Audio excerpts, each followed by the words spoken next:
These legs aren't long enough. Her nails are way too ugly. This one hasn't even shaved her legs, and here... Wait a minute. This tattoo? I've seen it somewhere before. Impossible. Could it really be her? No, wait. Let me start from the beginning. My name is Troy, and I'm 19 years old. And as far as I can remember, I've always dreamed of becoming a celebrity. Being in the spotlight, the red carpets, paparazzi following me everywhere. I really liked the idea of it all. I dreamed of getting on television, but I was already 19 years old and still haven't come up with an idea of what I could do to finally become a star. In the meantime, I was living a completely ordinary life. I slept until lunch, played computer games, and hung out with my friends in the evenings. I was actually quite happy with how things were. But then came a day that changed everything. That day, my father came up to me and said, "Troy William Malone, we need to have a serious talk." My heart immediately sank, and for a good reason. Things can't go on like this. You're out of high school, but you're just lazing around instead of going to college. I only rolled my eyes at that. My parents were always telling me off and trying to make me do things I didn't want to do. I was used to brushing them off and saying I wouldn't go because studying would distract me from becoming a star. However, something went wrong that time, and my father said, "In that case, your mother and I are not going to support you anymore. You either go to college or start looking for a new home."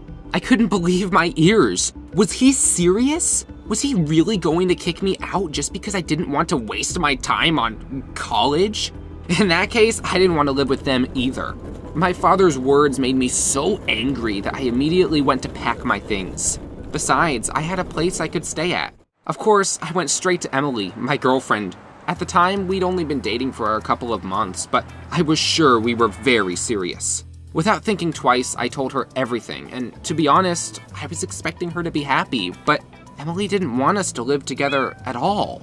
There was barely enough room for her and her cat in her small one-room apartment. But I really had nowhere else to live, so after a little thought, she finally agreed to let me in. Oh, if only I'd known how things would turn out. At first, life with Emily was like a fairy tale. I would wake up to a hot breakfast waiting for me on the table. In the evening, when she came home from college, we would talk a lot and then go for a walk.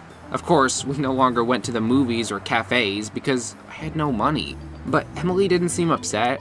After all, even the internet at her apartment was better than at my house. So during the day while she was away, I didn't feel bored and spent time playing computer games. Then one day, I heard the familiar words. "Troy, we need to have a serious talk." It turned out that Emily was very unhappy with me. She started yelling at me about doing nothing but playing computer all day, not looking for a job, always distracting her with my chatter, and also about the fact that I hadn't gifted her anything in ages. I hadn't got a clue that she could stand me that much. I thought we had a perfect relationship. To be honest, Emily really hurt me. But there must have been some truth in what she said, so I decided to look for a job anyway. And, you know, it turned out to be much harder than I thought. Most of the vacancies, of course, I didn't look twice at. I lacked the skills or experience for the jobs I didn't mind getting. Suddenly, I had a brilliant idea. A TV show, of course. That's what I would be best at, and what would make me famous. So the next day, I dressed up and went to the largest TV studio in the city. I didn't just choose a random show, but the coolest one, about people surviving on a desert island. People had to pass a number of tests to become a contestant. Medical checkup, telling about myself, endurance training. I nailed everything. But then came the time for the final test. You won't believe what it was. We were given live insects to eat. I almost threw up, but I pulled myself together and bravely agreed to do it. The other participants, on the other hand, refused to eat something so gross. Their loss. After all, the organizers almost immediately announced that no one would actually have to eat insects. It had been a test, and I had, fortunately, successfully passed it. I was sure that they would choose me for the TV show. All that was left to do was wait for the announcement.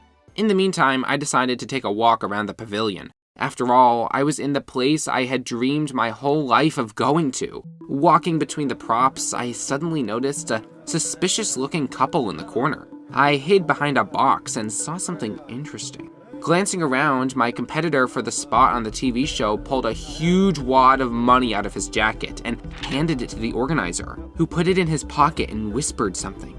I couldn't hear what it was. After lunch, there was an announcement of the winners who had been chosen for the show. I was looking forward to hearing my name. My heart was pounding wildly, but surprisingly enough, the organizer got to the last name and it wasn't mine.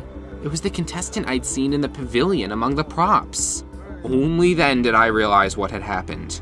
He had bribed the organizer and stolen my spot on the TV show. I had never felt so wronged in my life.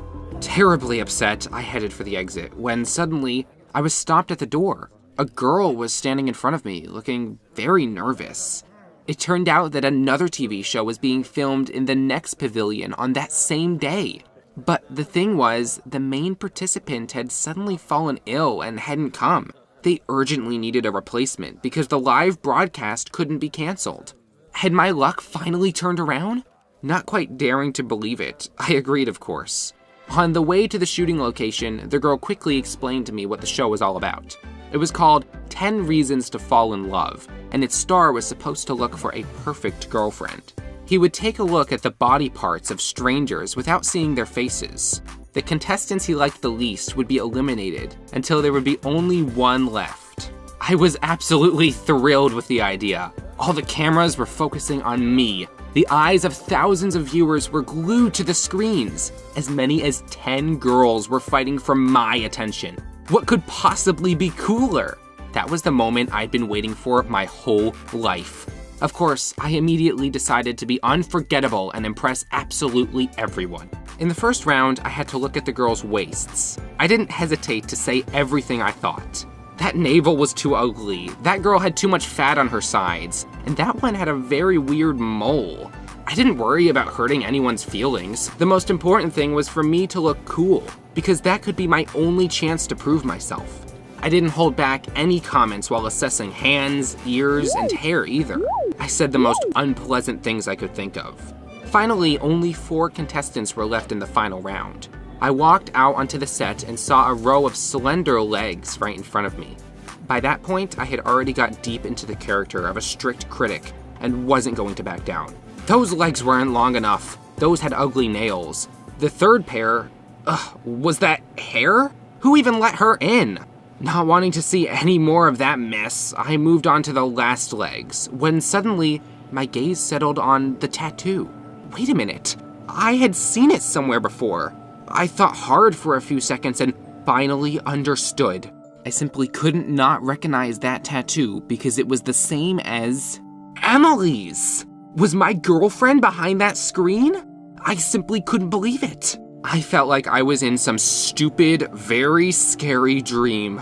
A moment ago, I had been standing there, happy and confident, and now I suddenly felt like the ground was slipping away from under my feet. Did Emily no longer love me? Or maybe she never had. Had she secretly come to the show to find a new boyfriend? What I didn't know then was that things wouldn't stop at just that betrayal. I suddenly looked around and realized that people in the studio were looking at me with disapproval. I realized that I had got too carried away and gotten a little too far while criticizing those girls' legs. I could hardly remember what happened next. Everything was a blur. The show came to an end, but my girlfriend didn't want to come out to me, and it was definitely her. Emily said she didn't want anything to do with me. She dumped me right in the studio in front of everyone. I came to Emily's house in a daze. A suitcase with my things was waiting for me at the door. Things were bad already, but life hadn't really prepared me for what happened next. When I went down and came out of the house, there was a group of guys waiting for me. What was going on? I could tell by their clenched fists and scowling faces that they didn't feel particularly friendly towards me. It turned out that they were brothers of the girl I had criticized so much because of her hairy legs. They'd got angry on her behalf and come to show me with their fists how I was wrong.